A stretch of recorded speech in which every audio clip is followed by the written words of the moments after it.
రెండు వైపులా అర్ధచంద్రాకారంగా ఆఖేరు, మరోవైపు నల్లటి రాళ్లతో పచ్చగా కలకల్లాడే రాకాసి గుట్టలు.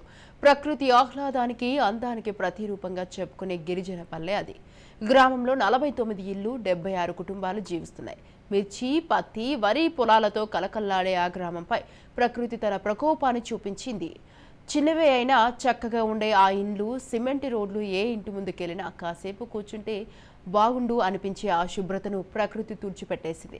కొన్ని గంటల్లోనే ఆ ఊరు శిథిలావస్థకు చేరుకుంది. ఆఖేరు మిగిల్చిన విషాదం తర్వాత ఏ ఎదను కదిల్చినా కన్నీటి సమాధానమే వినిపిస్తుంది. శిథిలాలను చూసి బోరున విలపిస్తున్న ఆ పల్లె ఖమ్మం జిల్లా తిరుమలాయపాలెం మండలం అజ్మిరా తండా గ్రామ పరిధిలోని రాకాసి తండా. ప్రస్తుతం ఆ గ్రామాన్ని పూర్తిగా ఖాళీ చేసే పనిలో అధికార యంత్రాంగం నిమగ్నమైంది. కన్నీటిని మిగిల్చుతూ ఒక్కొక్కరు ఆ ఊరిని విడిచిపెట్టలేక బోరున విలపిస్తున్నారు. సర్వం కోల్పోయినా మమకారం తగ్గని ఆ గ్రామస్తుల ఆవేదన వర్ణనాతీతం. మరో 72 గంటలు వర్షాలు ఉన్నాయని వాతావరణ శాఖ హెచ్చరికల నేపథ్యంలో వారందరినీ పునరావాస కేంద్రాలకు తరలిస్తున్నారు. ఖాళీ అవుతున్న రాకాసి తండ నుంచి మా ప్రతినిధి ఉపేందర్ మరింత సమాచారం అందిస్తారు. ఆఖేరు వరద ప్రభావంతో ఇప్పటికే ఖమ్మం జిల్లా తిరుమలాయపాలెం మండలంలోని రాకాసి తండ మాత్రం పూర్తిగా సర్వం కోల్పోయిన పరిస్థితి కనిపిస్తుంది. ఇప్పటికే ఏదైతే ఈ రాకాసి తండలో దాదాపుగా 47 ఇళ్లు ఉన్నాయి, దాదాపుగా 77 కుటుంబాలు ఉన్నాయి. వీరంతా కూడా ఇప్పటికే ఏదైతే వరద ప్రభావంతో మాత్రం పూర్తిగా సర్వం కోల్పోయారు. ఈ నేపథ్యంలోనే ఇక్కడ అధికార యంత్రాంగం కూడా వారికి సహాయక చర్యలు చేస్తున్నప్పటికీ ఇప్పటికే దానికి సంబంధించినటువంటి ఏర్పాట్లు కూడా చేస్తున్నారు. ఇప్పుడు వీరందరినీ కూడా ఏదైతే సురక్షిత ప్రాంతాలకు తరలించాలని చెప్పేసి అటు జిల్లా కలెక్టర్ సూచించిన నేపథ్యంలో వారందరినీ కూడా ఇప్పటికే సమాయత్తం చేస్తున్నారు. తిరుమలాయపాలెం తహసీల్దార్ మనతో ఉన్నారు. వారిని అడిగి అసలు ఎటువంటి చర్యలు తీసుకుంటున్నారు ఏంటి అనే విషయాన్ని వారి మాటలను అడిగి తెలుసుకున్నారు. చెప్పండి సార్, ఇప్పటికీ ఈ గ్రామానికి సంబంధించినటువంటి వారు అంటే గతంలో వచ్చినటువంటి వరదలతో పూర్తిగా కోల్పోయిన పరిస్థితి కనిపిస్తుంది. ఇప్పుడు వీరందరినీ కూడా అటు పునరావాస కేంద్రాలకు తరలిస్తున్నారని చెప్తున్నారు.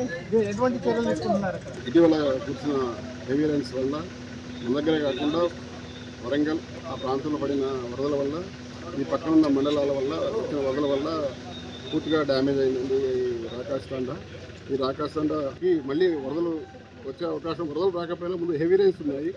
ఈ హెవీ రైన్స్ వల్ల ఇప్పుడు ఉన్న పాత ఇళ్లలో ఉంటే వ్యవస్థ ఉంటే ఇబ్బంది కాబట్టి వాళ్ళందరినీ కూడా ఇప్పుడు ప్రత్యేకించి పునరావాస కేంద్రానికి తరలించడం జరుగుతుంది. ఇప్పటికే ఈ గ్రామానికి సంబంధించినటువంటి 77 కుటుంబాలు ఉన్నారు. వీరందరూ కూడా అంటే గతంలో ఉన్నటువంటి అంటే సహాయక అంటే సర్వం కోల్పోయడం జరిగింది. అటు ప్రభుత్వం నుంచి ఎటువంటి సాయం అందించారు? ఇప్పటివరకు అటువంటి చర్యలు ఏమైనా తీసుకుంటారు? ఎన్యూమరేషన్ పూర్తయిందండి.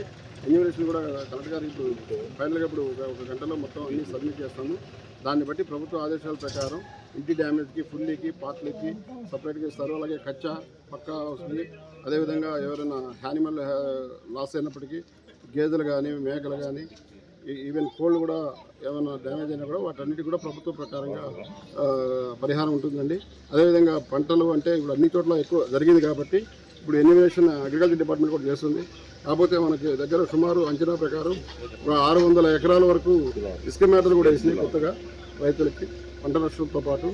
వాటి మీద కూడా ఒక పరిహారం ప్రభుత్వ నిబంధనల ప్రకారం ఇవ్వడం జరుగుతుంది. ఎంపీడీఓ మనతో ఉన్నారు. వారిని అడిగి తెలుసుకుందాం. చెప్పండి సార్, దాదాపుగా ఇక్కడ ఉన్నటువంటి కుటుంబాలకు ఇప్పటికే ఎటువంటి భరోసా కల్పించారో వారందరినీ కూడా ఎటు తరలిస్తున్నారు? రీహాబిలిటేషన్ సెంటర్ జల్లేపల్లిలో ఏర్పాటు చేయండి. హై స్కూల్లో అన్ని వసతులతో అక్కడ వీళ్ళందరినీ అక్కడ 3 పూటల్లో కూడా వాళ్ళకి అన్ని వసతులు కల్పించి, భోజన వసతులు కల్పించి, మనకి నైట్ హాల్ట్ కూడా అక్కడే కల్పిస్తూ ఉన్నాం.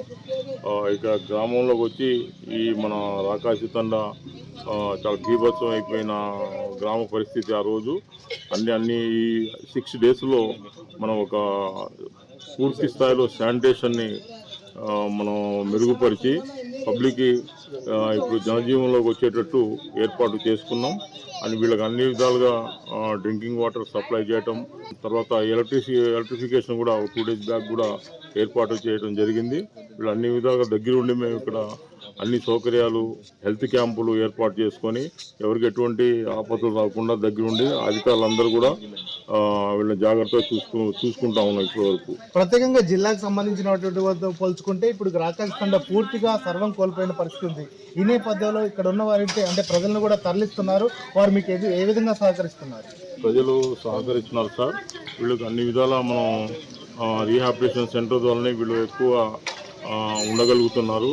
అన్ని సౌకర్యాలతో మనం ఏర్పాటు చేస్తున్నాం కాబట్టి ఇక్కడ ప్రతిరోజు కూడా మార్నింగ్ అవర్స్ ఇక్కడికి వచ్చేసి వాళ్ళ ఉన్న ఇళ్లను శుభ్రం చేసుకోవటం, అది ఒకటే జరుగుతూ ఉన్నది. ప్రస్తుతానికి వాళ్ళ విషాదాన్ని మనం ఇప్పుడు ఈ తరుణంలో పూర్తి పరిస్థితి కాదు. చాలా బాధాతత్వ హృదయాలతో ఉన్నారు. ఇక్కడికి సంబంధించినటువంటి వారందరినీ కూడా అటు రిహాబిలిటేషన్ సెంటర్లు తరలిస్తున్నాం.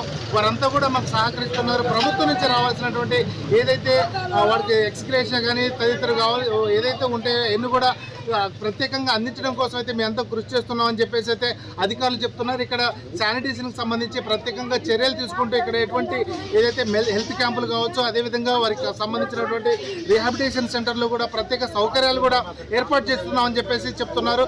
ప్రధానంగా మరో 72 గంటలు వర్షపాతం ఉన్న నేపథ్యంలోనే వీరందరినీ కూడా సురక్షిత ప్రాంతాలకు తరలించేందుకే మా ప్రయత్నం అని చెప్పేసి అది అధికారులు అయితే చెప్తున్న పరిస్థితి ఇక్కడ కనిపిస్తుంది. ఇది ఇక్కడ తాజా పరిస్థితి. కెమెరా పర్సన్ నరసింహరావుతో ఉపేందర్, రాజ్ న్యూస్, ఖమ్మం.